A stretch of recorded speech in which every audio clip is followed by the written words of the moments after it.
Toni, tell us a little bit about your growing up in Mamaroneck.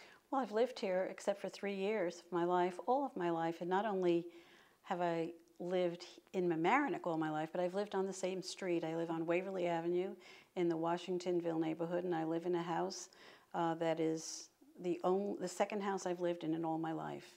My sisters, we all went to Mamaroneck Avenue School, Mamaroneck High School. My son graduated from my home school of Mamaroneck Avenue and my high school. All of my relatives are still here. It's just home. That's all there is to it. Why is the Mamaroneck Beach and Yacht Club settlement bad for the people of Mamaroneck? Well, it's bad because the decision was a bad decision based upon substance and based upon process. Okay, why don't you tell me a little bit about the process and what's wrong with the process? Well, the process was we didn't get to read the settlement. We were given the settlement the night of the vote. The exhibits weren't attached. We had no analysis by the attorneys. All it was a settlement that was still warm off the presses, put in front of us, and that was what we had to vote on. The first time we heard it was when the mayor read it. That was all that we really knew about it, was when it was read to us. We didn't even know what seasonal meant until we heard it was 8 months. You would think it was, you know, a season has never been 8 months that I know of. In their original request, they asked for 20 units. They're getting 19, and they really are getting everything they wanted. It feels like the new majority just surrendered and gave them everything they wanted. Can you tell us a little bit about how the majority forced a vote in this situation, in the Mamaroneck Beach and Yacht Club settlement? Well, very clearly, the announcement was made that we were going to be approving or authorizing continued talks. That was a complete fallacy. A resident had written and asked if we were voting on the settlement that night in an email, and the mayor responded, "No, we are not voting." So there is the whole story. I didn't know we were voting. I had no idea. And based upon the information, nobody would have known we were voting on the settlement that night. This is going to affect everybody in the village because the waterfront really belongs to all of us. And the character of that waterfront will be changed forever now because of this settlement. It opens up the opportunity for others to build along our waterfront. And that will change it forever. It opens up the door for development, which is something every board has fought against development of our waterfront, except this current one. It's really quite surprising and shocking that this process was done or lack of process, because the mayor talked about democracy, open government, transparency. No one was served by democracy that night, not his board and not the residents of this village. There was no democratic process. Can you tell us a little bit about the history of the Sport Time deal? Well, Sport Time has been waiting for their contract to be renewed for some time. I think it was about 3 boards before this one, the deal was struck with Sport Time to provide tennis for residents of the village and other people who can become members of Sport Time. Now they want to give us 8 tennis bubbles, and a multi-sport building. And it is very important that the residents weigh in on what they want on their Harbor Island land. How does that affect the village? Well, Sport Time is one of the only revenue producers in the village, but we need to be very, very aware that that park belongs to the people. If they expand, it will be 25% of the park that will be taken up by Sport Time's facilities. And you'll hear the argument that if Sport Time leaves, the village owns them. But in the meantime, do we really want 25% of our park to be taken over by someone who is not a village entity? Toni, why is Harbor Island Park so important to the residents of the village? Well, I'm an average resident of the village. I don't belong to a club. I've never belonged to a club. Harbor Island was my club growing up.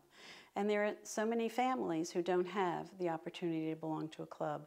I can remember spring vacations when we weren't going to be able to go away, and I would take my son to Harbor Island and I would pitch, and he would play baseball and think that he would run the bases. That was our club.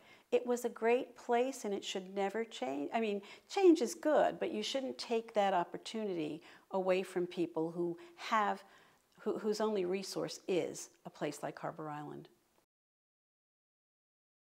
Can you describe how the village board functions now under Mayor Rosenblum and the Ibarra majority? Well, it's quite different from my experiences. I've had one, two, this is the third mayor.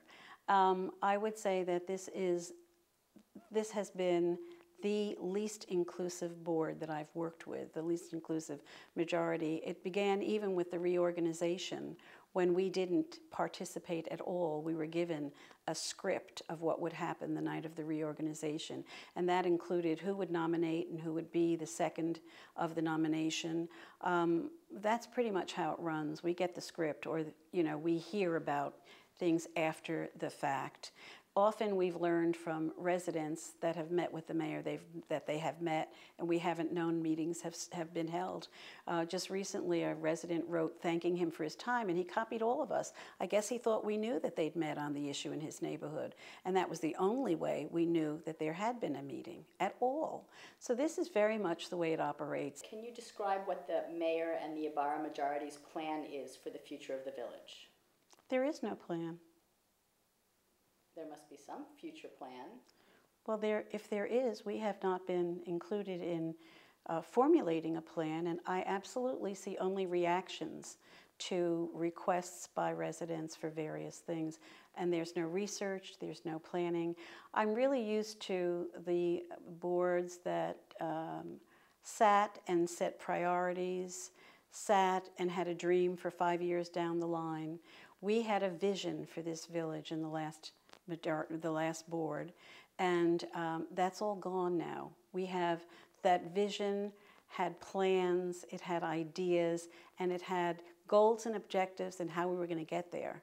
We have none of that now. Toni, it's been a big issue that the village attorney was replaced by the mayor and the Ibarra board. Can you tell us how that's working out? Well, we went from having an attorney whose expertise was municipal law and land use to an attorney whose expertise is nowhere. I just don't really know what her expertise is, but it's not municipal law and it's not land use. The major job for the village attorney is to write laws. We no longer have that. We have a village manager writing laws, an assistant village manager writing laws, a planner writing laws, and other people writing laws, but we don't have a village attorney writing laws anymore. Do you feel that you're getting impartial advice and protection as a board member from this village attorney? I really don't think that's the case at all, and I think that there's an agenda. I think that perhaps she took this job because it's a stepping stone to what she's running for now. But I think that is really why she did this, is because she wants to be justice. Why should the residents of the village care about the role of the village attorney? Because that's the role that protects us from lawsuits, that helps us update our code, that keeps us current, that it's just too important a role to put someone in who's politically connected and who doesn't have the best interests of all of the residents of the village at heart. Toni, I really want to thank you for taking the time out to talk to me. Thank you so much. And thank you for making it such a pleasure.